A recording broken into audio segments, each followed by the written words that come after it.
भारत सरकार मान्यताप्राप्त साप्ताहिक उमरगा वार्ता या वृत्तपत्राचे सन 2026 दिनदर्शिकेच्या प्रकाशन सोहळा बुधवारी मुरुम शहरात विविध ठिकाणी अनेक मान्यवरांच्या हस्ते पार पडला।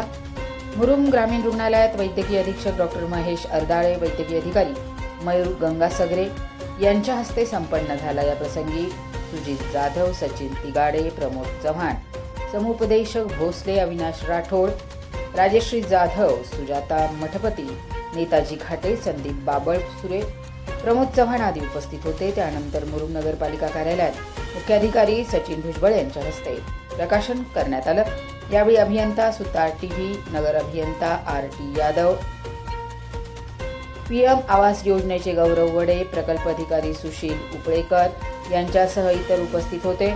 त्याचप्रमाणे डॉक्टर बाबासाहेब आंबेडकर शहर वाचनालयात निवृत्त पोलीस अधिकारी राम कांबळे, प्राध्यापक सहदेव गायकवाड, सहशिक्षक संतोष कांबळे यांच्या हस्ते प्रकाशन करण्यात आलं। या सोहळ्याप्रसंगी सर्व मान्यवरांनी उमरगा वार्ताचे संपादक महेश निंबर्गे यांना शुभेच्छा दिल्या।